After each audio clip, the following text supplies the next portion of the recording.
Captain Elena Vasquez pressed her palm against the cool metal of the observation deck's viewport, watching the strange vessel drift in the void ahead of them. 3 weeks into what should have been a routine survey mission to catalog mineral deposits in the Kepler Rim, the crew of the UES Discovery had stumbled upon something that wasn't supposed to exist. "Any luck with the translation matrix?" she asked, without turning around.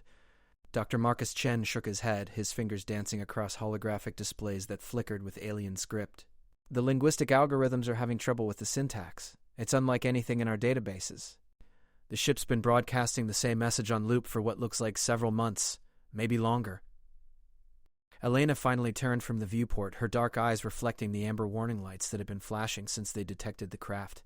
The alien vessel was elegant in a way that human ships weren't, all flowing curves and surfaces that seemed to bend light around them.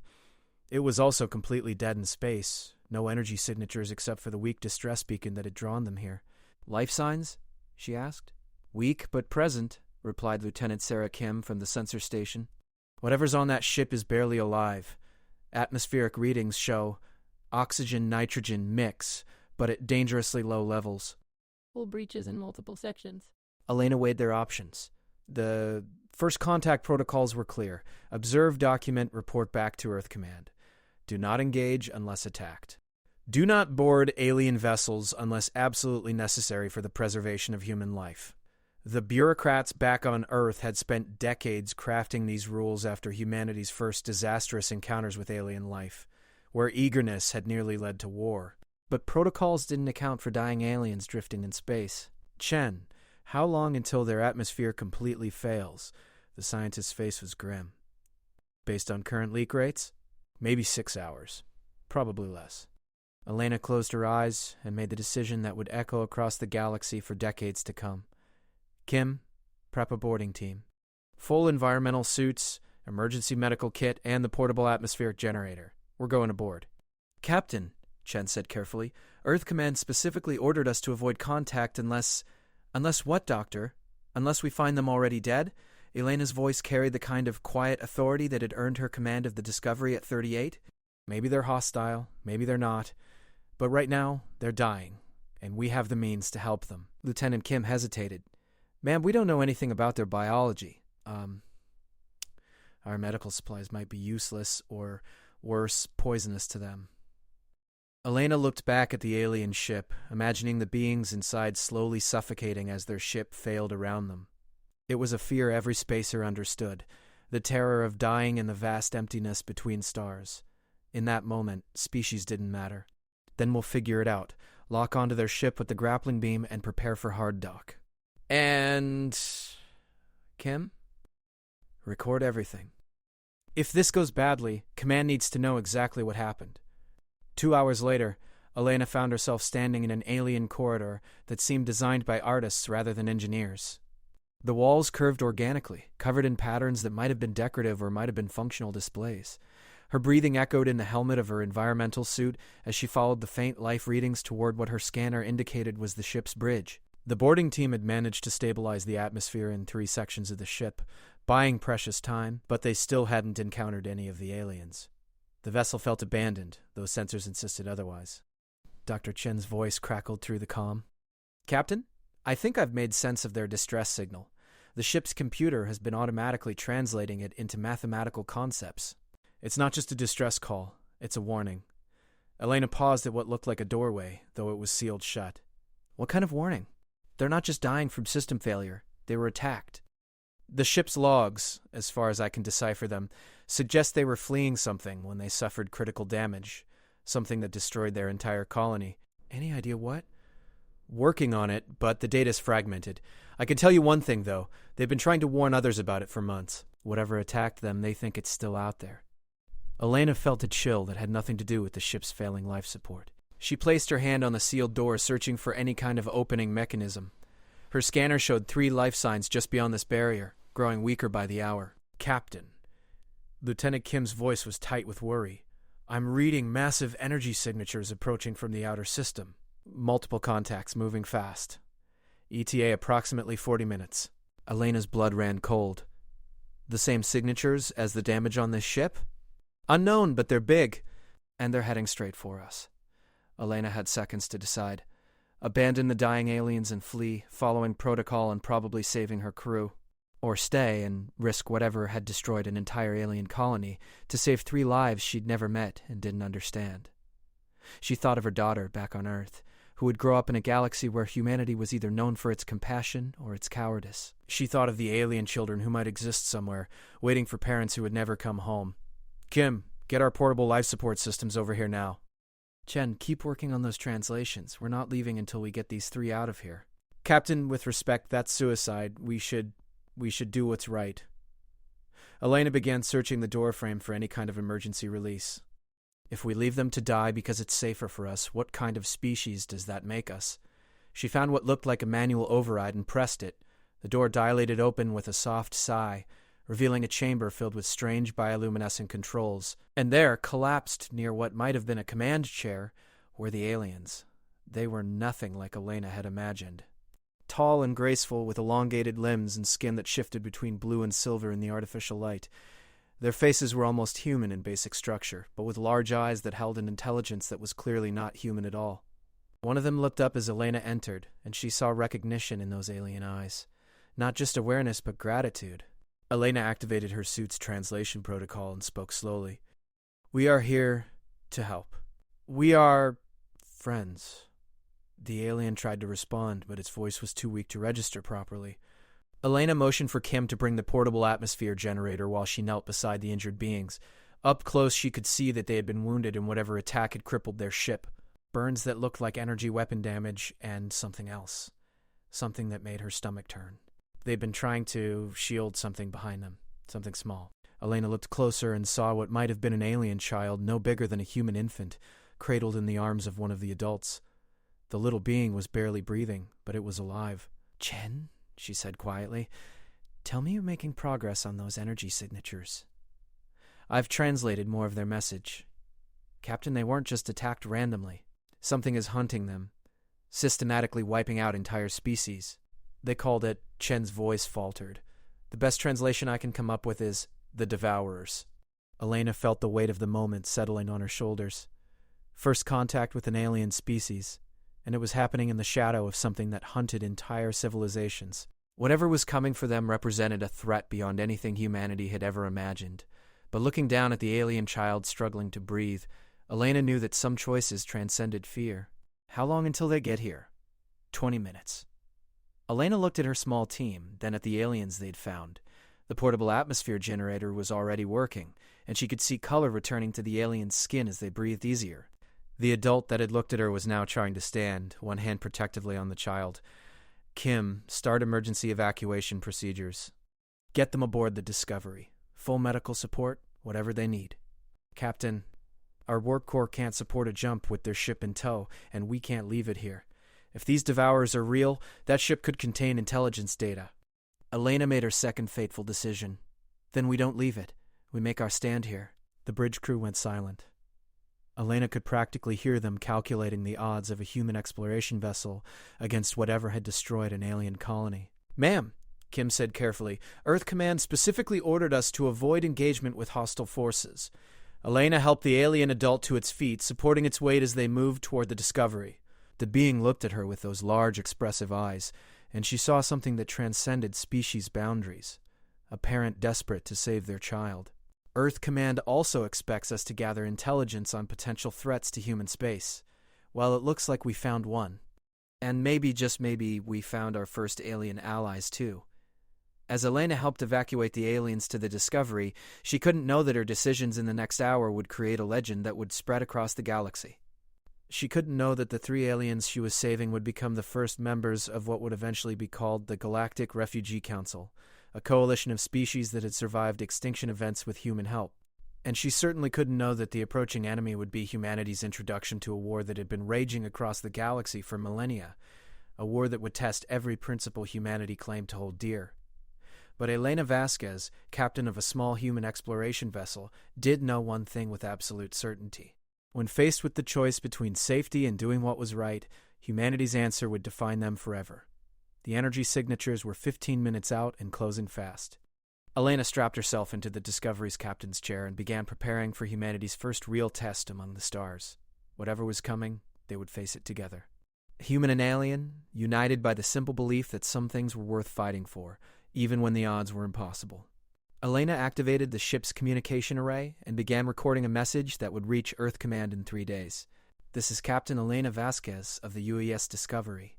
We have made contact with an alien species under attack by an unknown hostile force. We are currently engaged in first aid operations and preparing for possible combat action. If we don't make it back, remember this. We had a choice between running and standing up for what's right. We chose to stand. She looked at the tactical display showing the approaching enemy forces, then at the medical bay where her crew was working desperately to save 3 alien lives. Sometimes, she murmured to herself, being human means being terrified and doing it anyway. Elena began charging the Discovery's weapons systems and hoped that humanity's first impression on the galactic community would be one worth remembering. The first sight of the Devourers would haunt Elena's dreams for the rest of her life. They emerged from the darkness between stars like nightmares given form. Ships that weren't built so much as grown, all sharp angles and predatory curves that seemed to bend space around them. Elena counted 12 vessels, each one easily 3 times the size of the Discovery.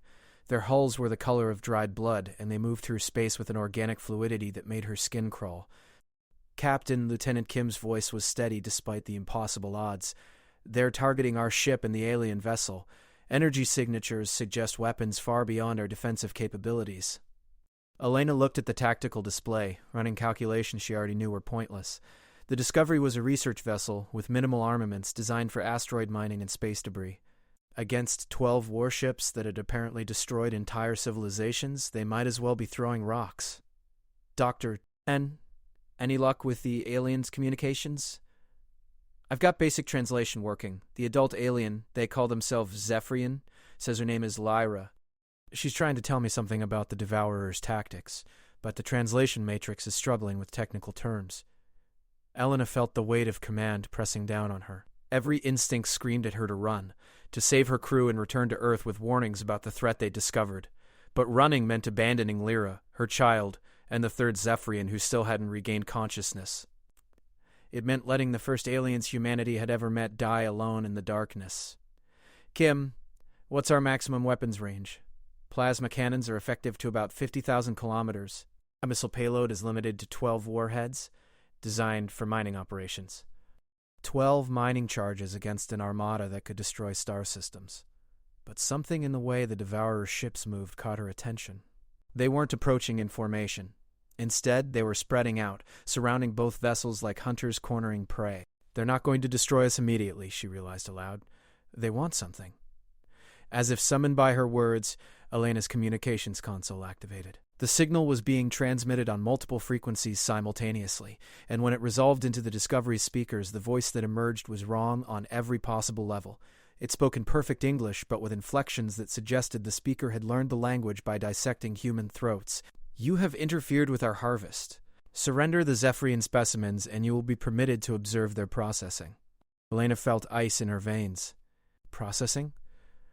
The Zephyrians possess genetic markers we require for our next evolutionary phase. We have been tracking this particular breeding group for several cycles. Your species is unknown to us, but you show promise. Deliver the specimens, and we will consider adding humans to our collection protocols. Elena looked at the medical bay where Lyra was holding her child, both of them finally breathing normally thanks to human medical intervention. The third Zephyrian had awakened and was staring at Elena with eyes that held too much understanding. They knew exactly what the Devourers wanted. Captain, Chen said quietly, I'm getting more translation data from Lyra. The Devourers aren't just killing these species. They're harvesting genetic material, biological technology, anything that makes each species unique. They've been doing it for thousands of years across the galaxy. Elena felt something cold and hard settle in her chest. She thought of Earth, of her daughter playing in gardens that grew under an open sky. She thought of all the human colonies spreading across local space, defenseless against something like this. How many species have they destroyed? Chen consulted his translation matrix, his face pale. Lyra says hundreds, maybe thousands. The Zephyrians were running because their entire homeworld was harvested. Elena activated the communication channel. This is Captain Elena Vasquez of the United Earth ship Discovery. We've received your message. Excellent. Prepare to transfer the Zephyrian specimens to our collection vessel. I'm afraid I can't do that. Silence stretched across the void for several seconds. When the Devourer voice returned, it carried a note of something that might have been confusion. You refuse to comply?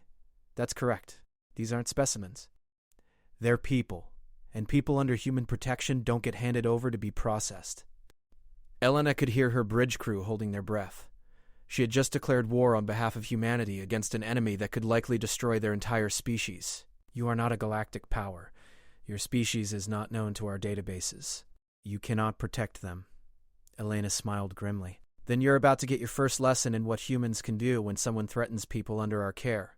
She cut the communication and turned to her crew. Kim, bring us about. Full power to forward shields. Chen, get every piece of data you can from Lyra about Devourer tactics. Medical, make sure our guests are secured for combat maneuvers. Lieutenant Kim's hands flew over her console. Captain, we can't possibly win this fight. Maybe not, but we can make them remember it. Elena activated the ship's internal communications. All crew, this is the captain. We have encountered a hostile force that represents a threat to not just us, but to every thinking species in the galaxy. We could run and maybe save ourselves, but that would mean abandoning 3 innocent beings to a fate worse than death, and it would mean leaving this threat to find Earth someday. She paused, thinking of all the regulation and protocol that said this moment should never happen. I won't order any of you to stay. If anyone wants to transfer to an escape pod, they have my permission. But I'm staying. These people trusted us to help them, and I'll be damned if humanity's first act in galactic politics is cowardice. Elena waited. No one moved toward the escape pods. Engineer Rodriguez spoke up from his station. Captain, I've been running diagnostics on the alien ship. Their weapon systems are more advanced than ours, but they're badly damaged. If I could get a repair team over there, absolutely not. I won't risk more crew. Ma'am, with respect, you just declared war on an enemy fleet to save 3 aliens. I think the time for playing it safe has passed. Elena looked around her bridge at the faces of her crew. They were afraid she could see that. But they were also determined. Whatever else happened here, humanity would not be remembered as the species that ran when others needed help. Rodriguez, take Stevens and Mackenzie. Get that ship's weapons online if you can. Kim, plot an attack vector that keeps us between the Devourers and the alien vessel. If we're doing this, we're doing it right. The first Devourer attack came 20 minutes later, and it wasn't what Elena expected. Instead of overwhelming firepower, a single enemy ship approached the Discovery while the others held position. Energy beams lanced out, but they weren't targeting vital systems. Instead, they were cutting precise holes in the Discovery's hull, trying to breach specific sections. They're not trying to destroy us, Chen realized. They want to capture us alive. Elena understood with sickening clarity. The Devourers weren't just interested in the Zephyrians anymore. Humanity's defiance had made them curious about human genetic material, human technology, human psychology. They wanted to add humans to their collection. Kim, evasive maneuvers. Return fire, full spread. The Discovery's mining charges detonated against the Devourer ship's hull, causing minimal damage but apparently surprising the attackers. Elena watched their formation shift as they recalculated the threat level of the small human vessel. Rodriguez, please tell me you've got something over there. Working on it, Captain. These Zephyrian systems are incredible, but they're using biological interfaces. I'm trying to figure out how to make them work with human neural patterns. On the view screen, Elena watched 3 more Devourer ships break formation and begin approaching. Time for clever tactics was running out fast. Chen, anything else from Lyra about their weaknesses? She says they've never encountered a species that fought back after seeing what they could do. Most civilizations either surrender immediately or try to run. The Devourers are designed for hunting prey, not fighting equals. Elena felt something click into place. They're bullies. They're used to terrorizing helpless victims. Captain, 4 ships now approaching. Energy signatures spiking. Elena made a decision that would echo through galactic history. Full power to weapons. Target the lead ship. All remaining charges, simultaneous detonation. Ma'am, that will leave us defenseless. No, Kim. That will leave us committed. Elena opened a channel to the approaching Devourers. This is Captain Vasquez. You want to see what humans do when you threaten innocent people? Here's your answer. The Discovery fired everything it had in a concentrated barrage at the nearest Devourer vessel. 12 mining charges designed to crack asteroids struck the alien ship's hull in precise sequence. The explosions weren't enough to destroy the massive vessel, but they were enough to cripple its weapon systems and send it spinning out of control. Elena watched the tactical display as the remaining Devourer ships suddenly stopped their advance. For the first time in what might have been centuries, something had actually hurt them. "Rodriguez, how are we doing over there?" "Got it. The Zephyrian weapons are online, and, Captain, these things are incredible. Energy weapons that can punch through planetary shields. I'm reading weapon signatures unlike anything in our databases." Elena smiled fiercely. "Target the ships on our flanks. Show them what happens when they underestimate the wrong species." The alien ship's weapons came alive like sleeping giants awakening. Beams of coherent energy that made the Discovery's plasma cannons look like flashlights swept across space, striking 2 Devourer vessels simultaneously. Unlike the human mining charges, these weapons were designed for war. The targeted ships simply vanished in expanding clouds of superheated metal. The Devourer formation wavered for the first time since Elena had laid eyes on them. "Captain," Chen said with wonder in his voice, "I'm getting communications from the Zephyrian ship. Lyra says that in 500 years of Devourer expansion, no one has ever successfully destroyed 3 of their ships in a single engagement." Elena felt grim satisfaction, but she knew they'd only bought themselves time. 8 Devourer ships remained, and now they would be angry instead of merely predatory. "Kim, what's our status?" "Shields down to 60%. Hull breaches in sections 7 and 12. But the alien ship is moving under its own power now, and their shields are regenerating." Elena opened communications to both her crew and the Zephyrians. "This is Captain Vasquez to all vessels. We've drawn first blood, but this isn't over.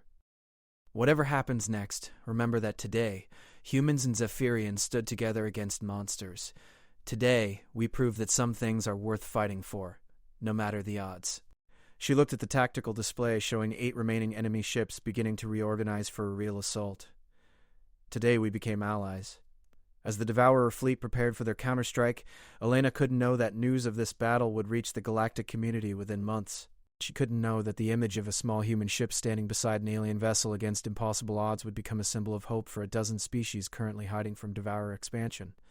But Elena Vasquez did know that humanity had just announced itself to the galaxy in terms that couldn't be misunderstood. When faced with evil, humans would fight. When asked to abandon innocence to save themselves, humans would choose to stand and die instead. It was the beginning of humanity's reputation as the galaxy's most reliable allies and most dangerous enemies.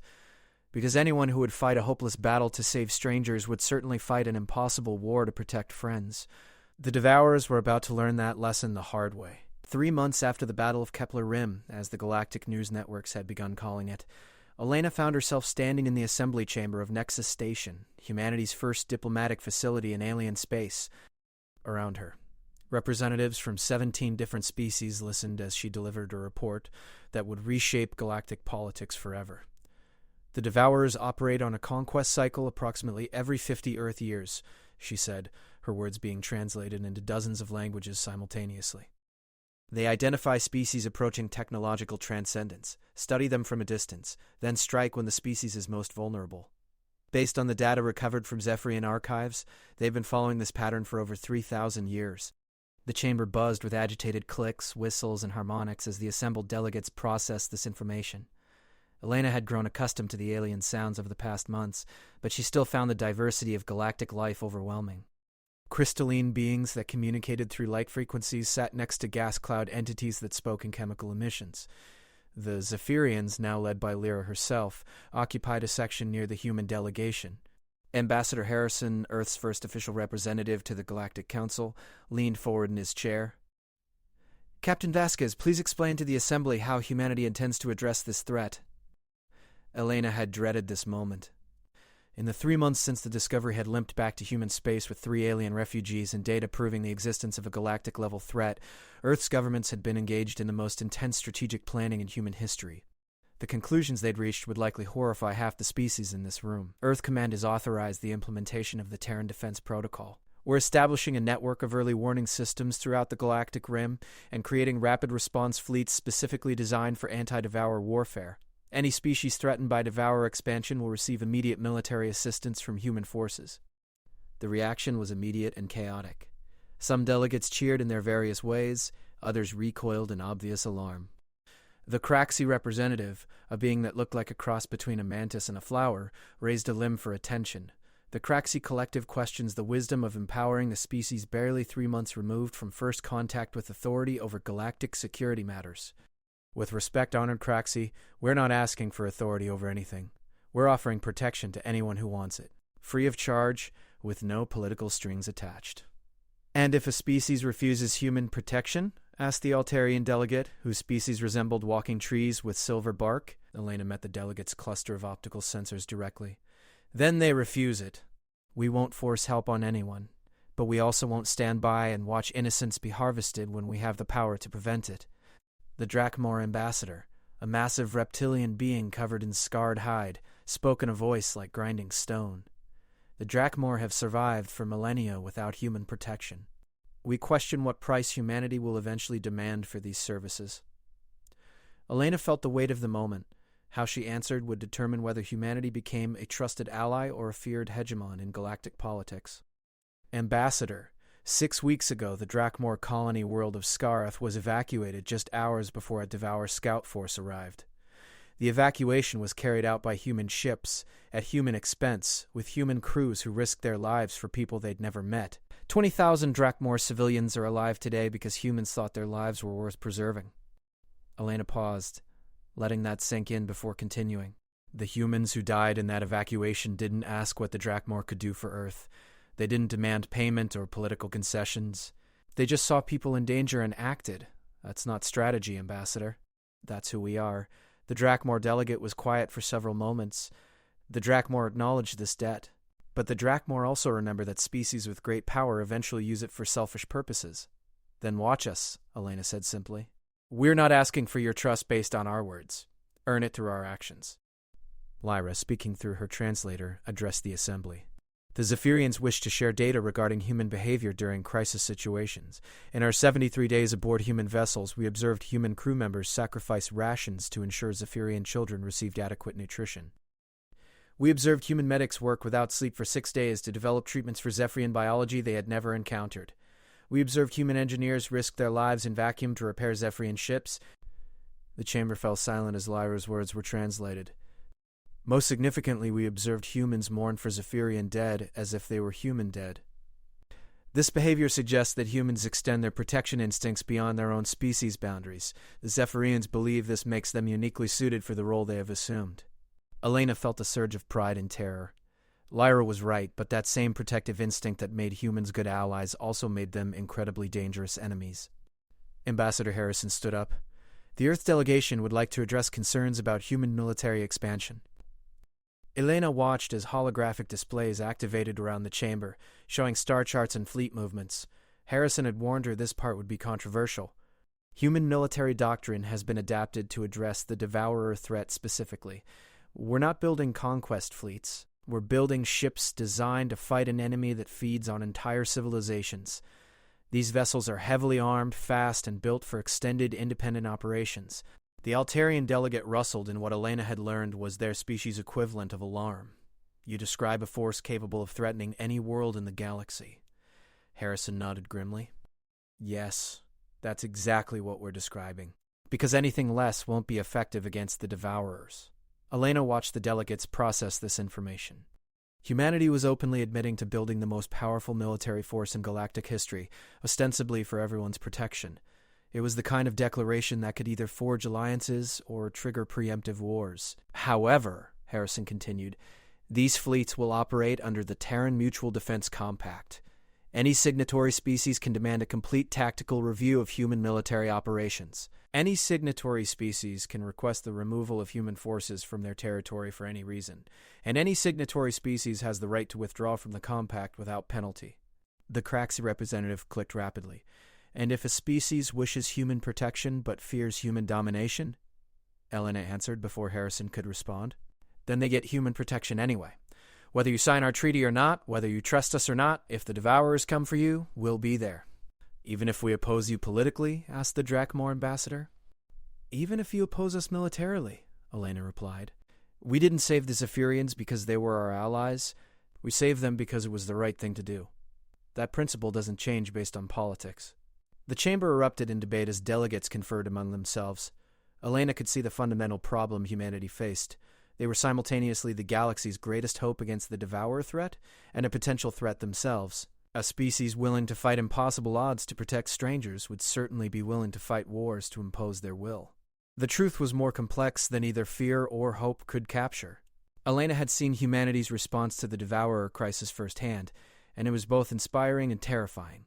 Human colonies were being converted into fortress worlds at unprecedented speed. Human industry was retooling to produce weapons of war that could sterilize planets. Human scientists were developing technologies specifically designed to kill on a massive scale. The species that had once worried about the environmental impact of faster-than-light travel was now building ships that could burn entire solar systems, but they were doing it all in service of protecting others. Elena thought about the debates raging back on Earth, where philosophers and ethicists argued about the morality of becoming monsters to fight monsters. She thought about the human soldiers training for battles against an enemy that harvested entire species. They were becoming something the galaxy had never seen before, a species that would voluntarily transform itself into the thing its enemies feared most, not for conquest, but for protection. The Zephyrian delegate activated her translator again. The Zephyrians wished to share additional observations about human behavior patterns. The chamber fell silent.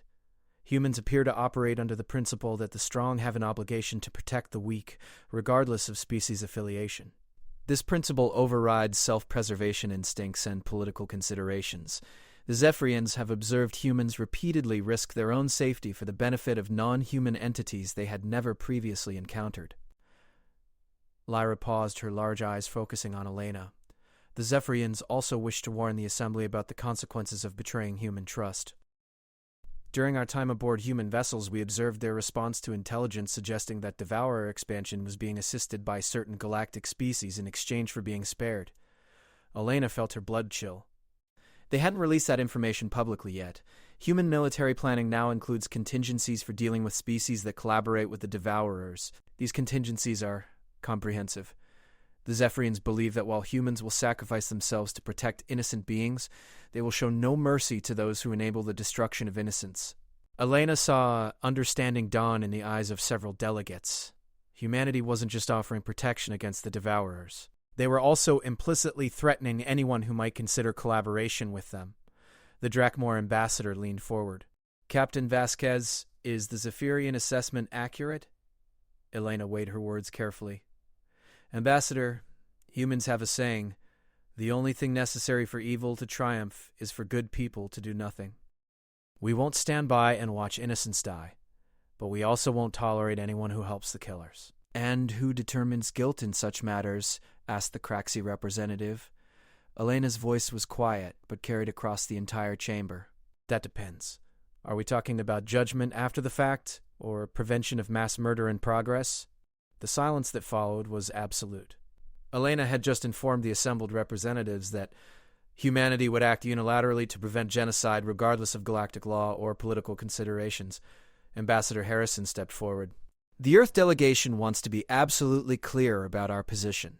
We prefer cooperation, diplomacy, and peaceful resolution of conflicts. But if we discover that any entity is actively assisting in the extermination of sentient beings, we will treat that entity as an enemy combatant. Elena watched the delegates grapple with the implications. Humanity was offering unprecedented protection to any species that wanted it, but they were also declaring their intention to wage war against anyone who participated in genocide, regardless of that entity's political power or galactic standing. It was both the most generous and most terrifying offer in galactic history. The session ended with no formal votes or declarations, but Elena could see that fundamental lines had been drawn. Some species would see humanity as the galaxy's protectors. Others would see them as self-appointed judge, jury, and executioner. Both assessments would be completely accurate. As Elena prepared to return to Earth for her next assignment, Lyra approached her in the station's garden section. Captain Vasquez, the Zephyrians wish to express gratitude for human actions, but also concern for human choices. Elena looked at the alien who had become an unlikely friend. What kind of concerns? You're becoming what you need to become to fight this war. But in becoming that, you may lose what makes you worth protecting. Elena had been having the same thoughts herself.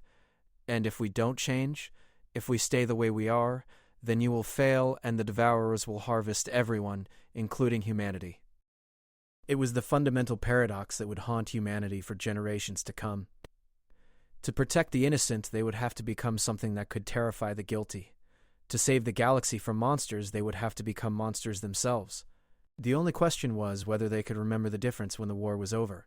Admiral Elena Vasquez stood on the bridge of the UES Defiant, watching 17 human dreadnoughts take position around the gas giant Thyros 7. 5 years had passed since her first encounter with the Devourers, and the galaxy had learned to both love and fear what humanity had become in response to that threat. The Defiant itself was a testament to how much had changed. Where the Discovery had been an exploration vessel with minimal armament, the Defiant was 2 kilometers of armored death designed for one purpose: killing things that killed civilizations. Its plasma cannons could sterilize continents, its shield generators could absorb the energy output of small stars, and its crew of 3,000 had trained for nothing but war. Elena had been promoted twice, given command of humanity's first defense fleet, and awarded medals from 6 different alien governments. She had also been declared a war criminal by the Hegemony Council, and personally threatened by 3 galactic powers who viewed human expansion with growing alarm. Today's mission would likely make both lists longer. Admiral, reported Commander Sarah Kim, who had remained Elena's tactical officer through every promotion, were receiving a transmission from the Thyros system government. Elena nodded. She had been expecting this. Put them through. The holographic display activated to show Chancellor Vex of the Thyros Hegemony, a species that looked like crystalline spiders with too many eyes. Vex's optical clusters focused on Elena with obvious hostility. Admiral Vasquez, the Thyros Hegemony demands that you withdraw your fleet immediately. We have not requested human assistance, and we do not recognize human authority in this system. Elena kept her voice level and professional. Chancellor Vex, we've received intelligence that Devourer advanced scouts have been detected in your outer system. We're here to provide defense assistance as outlined in the Terran Mutual Defense Compact. We are not signatories to your compact, Admiral. The Thyros Hegemony has maintained independence for over 2,000 years. We will not surrender our sovereignty to human protection protocols. Elena felt the familiar weight of command decisions that affected millions of lives. The intelligence was solid. Devourer scouts had been detected, which meant a full harvesting fleet would arrive within weeks. The Thyros government was either unaware of the threat or choosing to ignore it. Chancellor, with respect, your sovereignty is irrelevant if your entire population is harvested. We're offering to help defend your people. At what cost? Vex's multiple eyes glittered with suspicion. We know what happens to systems under human protection. You establish bases. You station fleets. You impose your values and your laws. The Melos Republic thought they were accepting protection. They ended up as a human client state. Elena felt anger flare and forced it down. The Melos situation had been complicated. The Melos government had been collaborating with Devourer advanced forces, selling population data in exchange for their own survival. When human forces discovered this, they had removed the government and established military oversight. It had been necessary to save 12 billion Melos civilians. It had also been the exact kind of intervention that made other species fear human intentions. Chancellor, the Melos Republic was actively collaborating with genocidal forces. The Thyros Hegemony is not. We're simply offering to help you defend against an existential threat. And if we refuse? Elena paused. This was the moment that would define how the galaxy remembered humanity. Then you refuse. We won't force protection on anyone. Commander Kim turned in her chair, surprise evident on her face. Elena caught her eye and nodded slightly. Kim returned to her station, but Elena could see the questions in her expression. Chancellor Vex seemed equally surprised. You would withdraw? Despite your intelligence about the threat? That's correct. Your system, your choice. Elena could feel the tension on the bridge. Her crew knew what Elena knew.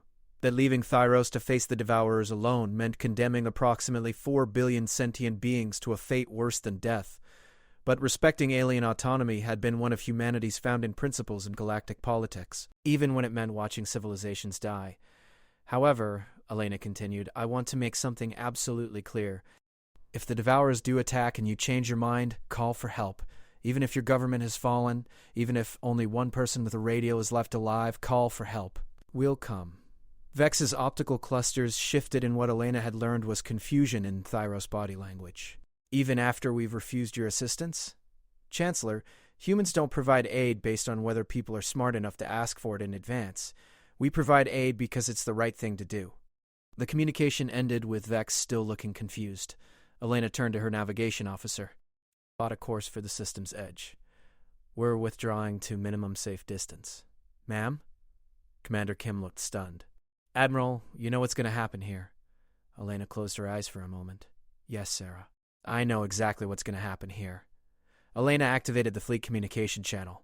All ships, this is Admiral Vasquez. We are withdrawing from the Thyroid system per the request of the local government. However, all vessels will maintain station at the system's edge. We will not violate Thyros sovereignty, but we will be ready to respond if requested. Elena could hear the confusion in the acknowledgments from her ship captains. They had trained for years to protect innocent populations from devourer attacks. Standing by and watching those populations die went against every instinct they had developed. But Elena was learning that sometimes being the galaxy's protector meant respecting people's right to refuse protection, even when that choice was suicidal. 3 weeks later, Elena watched the devourer harvesting fleet emerge from hyperspace. 27 ships, each one larger than a human dreadnought, took position around Thyros 7 with the casual confidence of predators who had never faced real resistance. Elena had studied devourer tactics extensively over the past 5 years. They would begin with communications, demanding surrender and promising quick death for compliance. When the Thyros government refused, they would demonstrate their capabilities by sterilizing one of the outer colonies. Then they would offer surrender terms one more time. If refused again, they would begin systematic harvesting of the population. Elena activated a secure channel to Chancellor Vex. Chancellor, it's not too late. Request assistance and will engage immediately. Vex's image appeared on the communication display, but the Chancellor looked very different than he had 3 weeks earlier. His crystalline hide was dulled with stress, and several of his optical clusters showed signs of injury. Admiral, the Thyros hegemony, we maintain our independence. We will resist these invaders with our own forces. Elena watched as outdated Theros defense platforms engaged the Devourer fleet to search. The alien weapons had been state-of-the-art 2 centuries ago. Against Devourer technology, they might as well have been throwing rocks. 3 Thyros platforms died in as many seconds. Elena watched 4 billion lives hanging in the balance and forced herself to do nothing. Chancellor, your platforms are being destroyed. Request assistance. The hegemony will... We will. The communication cut off as Devourer forces targeted the planetary communication grid. Elena watched in horror as the systematic destruction of Thyros civilization began. Commander Kim spoke quietly. Admiral, we could engage without their request. Call it a rescue operation. Elena had considered that. Human doctrine allowed for unilateral intervention in cases of ongoing genocide, but Elena also knew that using that precedent here would send a message to every government in the galaxy. Human promises of respect for sovereignty were meaningless when humans decided otherwise. No, Sarah, we wait. Elena forced herself to watch as Devourer forces systematically disabled Tyro's defenses and began deploying harvesting equipment to the planet's surface. She watched as millions of people died, and she did nothing. It was the most difficult thing she had ever done. 47 minutes after the Devourer attack began, Elena's communication console activated with an emergency transmission. The signal was weak, clearly from a damaged transmitter, but the voice was unmistakably Chancellor Vex. Any human forces... This is Chancellor Vex of the Thyros hegemony. We formally request immediate assistance under any terms you deem appropriate. Please. Elena was moving before Vex finished speaking. All ships, this is Admiral Vasquez. We have a formal request for assistance from the Thyros government. Execute attack pattern Omega. Weapons free, maximum force authorized. The human fleet erupted into motion with the precision of a weapon designed for exactly this moment. 17 dreadnoughts accelerated to combat speed, their massive engines creating distortions in space-time that were visible to the naked eye. Elena had learned much about fighting Devourers over the past 5 years. The key was overwhelming force applied without hesitation. Devourers were used to easy prey, not enemies who could match their firepower and exceed their tactics. The Defiant's plasma cannon spoke first, sending coherent energy streams across 3 million kilometers of space to strike the nearest Devourer vessel. The alien ship's shields flared and died under the assault, its hull melting like candle wax under the concentrated fire. Around the system, human dreadnoughts engaged Devourer ships with the fury of protectors who had been forced to watch innocents die for too long. Elena's fleet had been specifically designed for this fight, and they were very good at it. Target the harvesting platforms first, Elena ordered. Every second those things operate, people die. The battle lasted 6 hours and ended with 24 destroyed Devourer ships and 3 damaged human vessels. It was the most decisive human victory in the war to date. But Elena took no satisfaction in the victory. By her estimates, approximately 800 million Thyros citizens had died while she waited for permission to save them. The aftermath was swift and predictable. The Thyros hegemony immediately signed the Terran Mutual Defense Compact and requested permanent human bases in their system. Chancellor Vex personally thanked Elena for respecting their autonomy even when it cost lives. The galactic reaction was more complex. The Altarian Federation praised humanity for respecting alien sovereignty, even under extreme circumstances. The Drakmor Empire expressed grudging respect for human discipline. The Craxi Collective revised their assessment of human reliability upward, but the Hegemony Council issued a formal condemnation of human military doctrine, arguing that any species capable of watching genocide and choosing not to act was fundamentally dangerous to galactic stability. Elena found herself caught in the paradox that defined humanity's place in the galaxy. When they acted to prevent genocide without permission, they were condemned as authoritarian aggressors. When they waited for permission and let people die, they were condemned as cold-blooded calculators. The truth was that both assessments were accurate. 2 weeks after the Battle of Thyros, Elena received a personal communication from Lyra, now the Zephyrian representative to the Galactic Council. Elena, the Zephyrians have been monitoring galactic reactions to recent events. We wish to express our understanding of the impossible position humanity has placed itself in. Elena rubbed her temples, feeling every one of her 43 years. Lyra, I watched 800 million people die because I was trying to prove that humans respect alien independence. I'm not sure that position is sustainable. The alternative is worse. If humanity abandons the principle of consent, you become exactly what your enemies claim you are, an aggressive species that imposes its will through force. Elena looked out at the stars visible from her quarters. Somewhere out there, devourer fleets were planning their next harvest. Somewhere else, alien governments were debating whether humanity was their salvation or their next threat. The galaxy thinks we're monsters either way, Lyra. Maybe it's time to stop caring what they think and just focus on keeping people alive. Elena, that way lies the path to becoming actual monsters. The moment humans stop caring about consent, stop caring about the opinions of those you protect, you become indistinguishable from the devourers. Elena knew Lyra was right, but the knowledge didn't make the burden any easier to carry. Lyra, how long can we maintain this balance? How long can we be strong enough to protect everyone while gentle enough not to threaten them? For as long as it takes. Because the alternative is a galaxy where the strong simply take what they want, and the weak exist only as long as they're useful. Elena ended the call and returned to her duty reports. Tomorrow, her fleet would respond to 3 separate distress calls from species under devourer threat. Some would welcome human assistance. Others would resist until the last moment. All would be protected equally. It was exhausting work being the galaxy's guardians. It was also the most important work in the universe.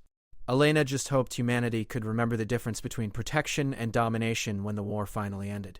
10 years after first contact, Admiral Elena Vasquez stood before the Grand Assembly of the Galactic Council, preparing to deliver testimony that would determine humanity's place in the galaxy for generations to come. The vast chamber held representatives from over 200 species, and Elena could feel the weight of their collective gaze as she approached the central podium. The past decade had transformed both humanity and the galaxy beyond recognition. The Devourer War, as historians would call it, was officially over. The last harvesting fleet had been destroyed 8 months earlier in the Battle of Kepler Prime, where human forces and their allies had finally cornered the Devourer command structure. But victory had come at a price that was still being calculated. Admiral Vasquez, spoke the Prime Arbiter, a floating jellyfish-like being whose species had been mediating galactic disputes for millennia. This assembly has convened to address concerns raised by 17 member species regarding human military activities during and after the Devourer conflict. How do you respond to these concerns? Elena looked out at the assembled representatives, seeing both gratitude and fear in equal measure. During the war, humanity had saved over 60 species from extinction and established the most powerful military force in galactic history. They had also removed 14 governments, occupied 31 systems, and fundamentally altered the balance of power in known space. Honored Arbiter, members of the Assembly, I respond to these concerns by accepting full responsibility for every human action during the Devourer War. We did what we believed was necessary to preserve life and maintain galactic stability. Whether those actions were right or wrong is for this Assembly to determine. Ambassador Korvek of the Valdris Sovereignty rose from his delegation. The reptilian being's scarred hide spoke of survival through multiple genocidal events, and his voice carried the authority of someone who had seen civilizations rise and fall. Admiral, the Valdris charged that human forces have established permanent military installations in 37 systems without the consent of local governments. How do you justify these violations of sovereign space? Elena had prepared for this question.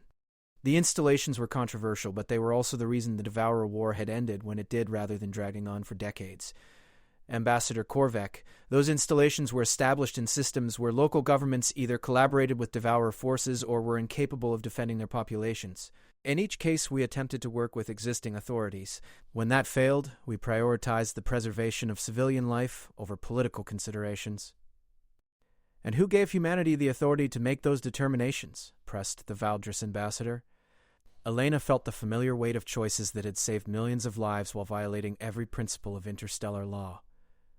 No one, Ambassador. We took that authority because the alternative was allowing genocide to continue while we debated jurisdiction. The chamber erupted in agitated discussion. Elena could hear the translation systems working overtime as representatives argued in dozens of languages about the implications of her statement. The Craxi representative activated their speaking indicator. The Craxi Collective wishes to address the specific case of the Benthic Federation, where human forces removed the elected government and installed military oversight that continues to this day. Elena nodded. The Benthic case had been one of the most controversial human actions of the war. The Benthic government was providing population data to Devourer advanced scouts in exchange for being spared during the initial harvesting phase. When we discovered this collaboration, we gave them 72 hours to seize contact with enemy forces. Instead, they accelerated their intelligence sharing. We intervened to prevent the deaths of 12 billion Benthic civilians. And the military government you installed has been in power for 3 years, the Craxi delegate continued. When will the Benthic people regain self-determination? Elena glanced at the Benthic delegation, where the current military administrator sat alongside elected representatives from the Provisional Council. Administrator Chen, would you like to address that question?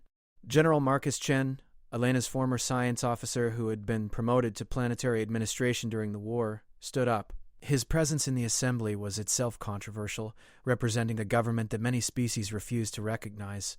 Honored delegates, the Benthic system is currently undergoing democratic reconstruction under human oversight. We've scheduled elections for local government in 6 months and planetary government in 18 months. However, this timeline is contingent on completing the security review that's identified over 3,000 Benthic citizens who collaborated with Devourer forces. The chamber fell silent. Elena could see the calculations happening behind alien eyes as delegates grappled with the complexity of post-war justice. Ambassador Lyra of the Zephyrian Republic requested recognition. Over the years, Lyra had become one of humanity's most thoughtful critics and strongest defenders. The Zephyrians wished to pose a hypothetical question to the Assembly. If human forces had not intervened in Benthic space, 12 billion civilians would have been harvested. If human forces had intervened but left the collaborator government in place, those same 12 billion civilians would eventually have been betrayed to subsequent Devourer operations. Given these constraints, what should humans have done? It was the fundamental paradox that had defined the entire war. Every choice that saved lives in the short term had consequences that might threaten freedom in the long term. The Altarian delegate spoke next. The Altarian Federation acknowledges that human intervention saved countless lives. However, we must address the precedent established by unilateral human decision-making. What prevents humanity from deciding that other governments are threats to their populations? Elena had been dreading this question because the honest answer would terrify half the galaxy. Ambassador, nothing prevents that except human self-restraint. We are currently the most powerful military force in the galaxy. We could impose our will on any system we chose. The only thing preventing that is our commitment to the principles we established at the beginning of this conflict. And what if those principles change? Asked the Drakmor representative. What if future human leaders decide that democratic governments are inefficient, or that alien cultures are inferior? Elena looked directly at the Drakmor ambassador. Then you would have to stop us. Just as we stopped the Devourers. The blunt honesty of her statement sent shockwaves through the assembly.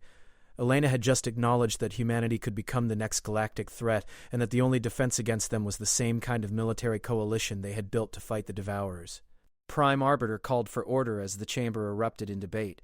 When silence finally returned, they directed their attention back to Elena. Admiral, this assembly has reviewed human military doctrine extensively. Your forces are equipped and trained for planetary occupation, government replacement, and population control. These capabilities extend far beyond what was necessary to fight the Devourers. How do you explain this discrepancy? Elena sighed. This was the heart of the galaxy's fear about humanity's future intentions. Honored Arbiter, we built those capabilities because the Devourer War taught us that sometimes protecting innocent people requires controlling the systems those people live in. We encountered governments that sold their populations to save themselves, military forces that abandoned civilians to save equipment, and social systems that collapsed the moment they faced existential pressure. In systems where we limited ourselves to military defense, civilian casualties averaged 30%. In systems where we assumed temporary governmental authority, civilian casualties averaged 3%. Those capabilities you find so threatening are the reason 60 billion beings are alive today instead of being processed into biological components. Elena deactivated the display and faced the assembly directly. But you're right to be concerned. We built these systems to fight monsters, and in doing so, we became capable of monstrous things ourselves. The question isn't whether humans could become a threat to galactic freedom. We could. The question is whether we will. The Hegemony Council representative, a collective consciousness speaking through multiple robotic avatars, addressed Elena directly. The Hegemony wishes to know what mechanisms exist to prevent human military forces from acting against the will of the galactic community. None. There are no mechanisms because no mechanisms are possible. We've seen what happens when democracies try to police galactic threats through committees and consensus building. The Devourers harvested 47 systems while the previous Galactic Council debated response protocols. Elena let that sink in before continuing. The only check on human power is human conscience. And the only way to verify that conscience is to watch what we do, not what we say we'll do. Ambassador Harrison, Earth's senior diplomatic representative, stood up to address the assembly. The Earth delegation wishes to propose a formal resolution to address these concerns. We propose the establishment of the Galactic Oversight Commission, with representatives from every member species empowered to review and investigate any military action taken by human forces. This commission would have full access to human military planning, operational data, and post-action assessments. The proposal sent murmurs through the assembly. Elena had known this was coming, but she still felt a chill at the implications. Humanity was offering to submit their military operations to galactic oversight, something no major power had ever done voluntarily. Furthermore, Harrison continued, Earth proposes that any 3-member species can call for a mandatory review of human military presence in any system. If the Commission finds that human forces are not acting in accordance with galactic law and humanitarian principles, those forces will be withdrawn within 30 standard days. Elena watched as delegates processed this unprecedented offer. Humanity was essentially placing itself under the authority of the species it had spent 10 years protecting. But Elena also knew that the offer was more complex than it appeared. If the galactic community accepted oversight of human forces, they were also accepting responsibility for the consequences of their decisions. If they ordered human withdrawal from a system and that system subsequently faced genocide, the blood would be on their hands, not humanity's. The Zephyrian ambassador spoke again. The Zephyrians wished to pose a final question to Admiral Vasquez. After 10 years of war, after seeing the worst that galactic civilization has to offer, do humans still believe that the galaxy is worth protecting?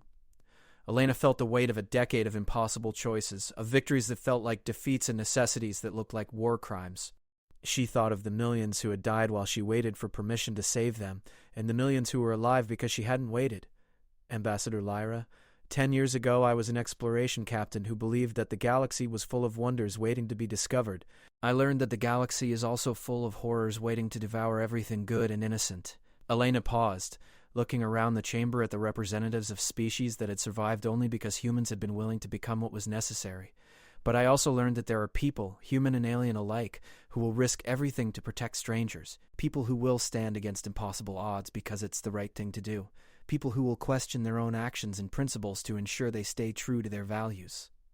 Elena straightened in her formal uniform, bearing the decorations of a dozen worlds and the scars of battles fought in defense of species she had never met. So yes, Ambassador, the galaxy is worth protecting. Not because it's perfect, but because it contains beings capable of trying to be better than they are. And as long as that's true, humans will stand guard against the darkness. The assembly voted 12 hours later. The Galactic Oversight Commission was established by a margin of 73%, with most opposition coming from species that feared the precedent of accepting human protection rather than concern about human intentions. Elena was reassigned to head the Human Defense Coordination Office, working directly with the new commission to address threats to galactic security. As she prepared to leave the chamber, Lyra approached her. "Elena, the Zephyrians wanted you to know something. We've been monitoring galactic opinion surveys for the past 5 years. Humans are consistently rated as the most trusted species for protection and the most feared species for opposition. Do you understand what that means?" Elena nodded slowly. "It means we've become exactly what we set out to become. The species that others call when they need protection, and the species that others fear to cross. It also means you've become the most powerful force for stability the galaxy has ever known. Because everyone knows that humans will protect the innocent and punish the guilty, regardless of politics or convenience." Elena looked back at the assembly chamber, where representatives from 200 species were beginning the work of creating oversight mechanisms for humanity's military power. "Lyra, do you think we'll be remembered as heroes or threats?" "Elena, I think you'll be remembered as both, and I think that's exactly what the galaxy needs." Elena left the chamber carrying the weight of humanity's reputation, the species that had saved the galaxy and terrified it in the same gesture, the species that could be trusted with any crisis and feared by any enemy. As she walked toward the transport that would take her back to Earth, Elena realized that humanity had achieved something unprecedented in galactic history. They had become the answer to the question every civilization faced: who watches the Watchers? The answer was simple. Everyone watched the humans, and the humans watched everyone else. It was an imperfect system, built on trust that had to be earned daily and power that had to be justified constantly. But it was better than the alternative of either tyranny or chaos. Elena boarded her transport, already reviewing the next crisis requiring human intervention. Somewhere in the galaxy, innocent people needed protection, and humanity would provide it. Whether the galaxy thanked them or feared them for it was no longer the point. The point was that the innocent would survive. And that, Elena reflected as Earth grew larger in the viewport, was the only thing that had ever really mattered.